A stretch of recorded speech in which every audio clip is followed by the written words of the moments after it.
Hey guys, I'm in Singapore. As soon as it was decided that my family and I were vacationing in Singapore this spring, I knew I had to make a video there. Of course, given Singapore's religious makeup, the video needed to be on Eastern religious traditions. I plan on having a script and delivering the lines on location in a kind of vlog style, but I decided against that. I had the perfect opportunity to visit the places these faiths were practiced and learn about them from direct observation. So I thought it best to write my thoughts as I had them on location and then use them as narration later, and wow, I'm really glad I did. In the US, or at least my area of the US, if it's not seen as a demonic force on par with black magic, any non-Abrahamic religion tends to be painted like a caricature, its features exaggerated or minimized according to our cursory exposure to it from considerable distance. A lot of times, Westerners who say they dislike religion really are only referring to Abrahamic faiths. I don't believe in organized religion, except for Eastern religion, which I am interested in. It's just like deeper. What irritates me much more, though, is the idea that Eastern religious texts and practices contain a wellspring of profound medical knowledge forbidden in the West. As ridiculous as that is, it's completely understandable why so many Westerners think this way. We don't understand what isn't familiar to us. The overwhelmingly vast majority of us were raised around 3 monotheistic religious traditions and were never educated about anything different. So when we catch a glimpse of one piece of a different faith, we speculate as to what the larger picture must look like. This doesn't always lead us in the wrong direction. It's just prudent to only make judgments based on what we actually know. What a lot of us in the West do understand is the religious tradition and culture we've grown up around. At the Buddha Tooth Relic Temple in Chinatown, I found myself comparing what I observed to what I've seen before in Christian churches. This isn't a perfect way to understand less familiar faiths, as I'm sure some features of one religion are not analogous to those of others. That said, I still think comparison is a powerful tool in coming to understand what is less familiar. Honestly, the similarities between this temple and more Orthodox Christian churches struck me repeatedly. The decadence in their decor was astonishing, but perhaps not more so than the stained glass, statues, artwork, and massive crucifixes I've seen in Catholic churches. Things only got more familiar as a few monks took their posts, flipped open a presumably sacred text, and led dozens of people in chanting its words. This is incredibly similar to responsive Bible reading in Protestant churches and reciting specific prayers in Orthodox traditions. These similarities have likely existed since Christianity became organized, with Buddhism having existed for at least 500 years at that point. Both religions have also changed since then in a few similar ways and by similar means. In looking back on the teachings of Jesus or the Buddha through the lens of what is typically considered Orthodox doctrine today, we often see messages of peace, love, and compassion. However, radical groups have sprouted from the teachings of each at some point in history. In the West, it's easy to cite instances of violence in the name of Christianity. The Crusades in the Middle Ages, Planned Parenthood bombers today, and plenty of heretic execution in between. Buddhism has had its violent members as well, though many Westerners don't realize that. While Buddhist violence doesn't seem to have come anywhere close to that of Christian and Islamic crusades, it still exists and is worth acknowledging. Over just the last few decades, militant Buddhist groups in Thailand and Myanmar especially have engaged in violence repeatedly. Some Buddhist leaders have even advocated for the killing of communists and Muslims, saying that this does not violate the precepts of Buddhism. I think this adequately demonstrates that dogma is problematic, no matter where it stems from. If you essentially walk by faith, not by sight, what happens when the doctrinal basis of your faith slowly mutates into something different, something violent? Well, you have the same reason to follow it as before, faith. If you can follow a violent doctrine for the same reason you can follow a doctrine which strictly opposes violence, maybe that reason is a problem. Sprouting some violent factions isn't the only way Eastern and Western religions have adapted similarly over time.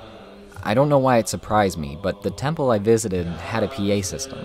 The monks chanted into microphones and their voices were amplified by speakers embedded in the temple's massive displays. Of course, I've grown up in churches in which the speaker not only relies on a PA during their sermon, but also delivers it with the accompaniment of PowerPoint slides. In all cases, ancient, pre-scientific teachings delivered with the help of science-based modern technology. Interesting. Likewise, the way the temple interacts with the surrounding community has adapted in similar ways to churches and mosques. There were plenty of donation boxes throughout the temple. There were also small shrines that could be sponsored by members of the community in order to support the temple. Further, the temple invited the community in several times a week for classes on significant religious rituals. All of these are commonplace in Christian churches. Finally, the name of the temple itself is what got me thinking about these similarities in the first place. It's called the Buddha Tooth Relic Temple. In a heavily protected and heavily decorated back room, which I unfortunately couldn't film in, they housed a piece of human jawbone with a few teeth in it.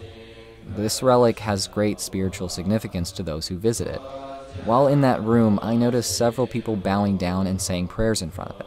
Others meditated in its proximity. Now, I'm sure the story behind the relic is extensive and contains elements which are unique, but I just can't help being reminded of the similar devotion many Christians have shown to the Shroud of Turin. In case you're unfamiliar with the Shroud, it's supposedly a garment that covered Jesus' face in his tomb. And although carbon dating has proved it to be a fake constructed in the Middle Ages, it's still housed in the Cathedral of St. John the Baptist in Italy. It goes to show that the value assigned to artifacts like this often remains fixed, regardless of authentication. So is the Buddha Tooth Relic real? I thought it looked a little bit too big to be human, actually, but I honestly don't know. But does it really matter? Will its sacred place in the temple be shaken if it isn't? I doubt it. Maybe I'm making an assumption when I think its invalidation would be taken similarly to the Shroud of Turin's, but I don't think it's an unreasonable one to make. So after visiting the temple in Chinatown, I explored Little India and several other places around the city, and a certain line of thought stayed with me throughout. Given all the similarities to Western religion, given the irrationality, the misinformation, the unreliable epistemologies, the oppressive social constructs like the caste system in Hinduism, which I thought about a lot in Little India especially, why don't us atheists or anti-theists in the West get out there and fight Eastern religion the way we fight Western religion? In principle, I'm not personally against it any less. I simply talk about Western faiths more because they affect me and my society more. Plus, I know much more about Western traditions, so I'm just talking about what I know when I criticize Christianity rather than another religion. That being said, if the caste system came into my own backyard and began affecting the way the society around me behaves, if I was given a good deal of experience with it in my own life, I would fight it in the same way I fight Christianity. I'm inclined to think that my fellow atheists and anti-theists would do the same. Nothing motivates like personal experience.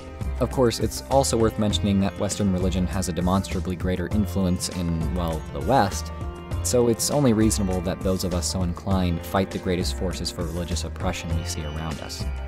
However, I do think that there are those of us that see Eastern faiths through rose-colored glasses.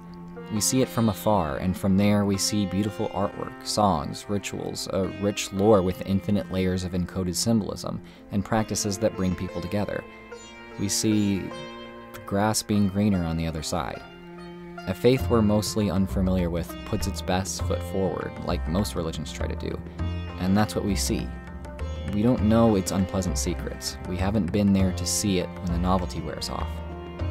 If and when a less familiar Eastern faith comes into our own world, will we continue to see it that way? Should we? Of course, a person is not their religion. We should strive to show compassion and acceptance to all our fellow human beings, and that means upholding their rights to practice things we don't believe in or agree with. However, should we allow novelty rooting from our own ignorance to influence our perspective on cultural issues regarding that religion? I'd say that doing so is ill-advised, and has recent precedent. That's right. Remaining uninformed may lead us to mistakes on the level of ignoring the brutal oppression many women have suffered in order to say that hijab is feminism. For me, this trip was one step toward understanding the unfamiliar, and I hope you'll continue to take the rest of the journey with me.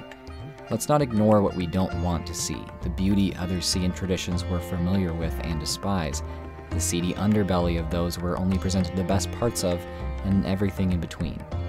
Ultimately, We have to understand that nearly every religious tradition is incredibly varied in its practice. That means that religions that seem to encourage extremism may have followers which are entirely peaceful. Meanwhile, religions that seem entirely peaceful on the surface may have skeletons in its closet. This is why when we speak with believers of any kind, it's vital that, for our own benefit, we put assumptions aside and listen. Thanks to my personal sponsors Adam and Rob, and thank you for watching. Subscribe, check out my Patreon, and until next time, stay skeptical.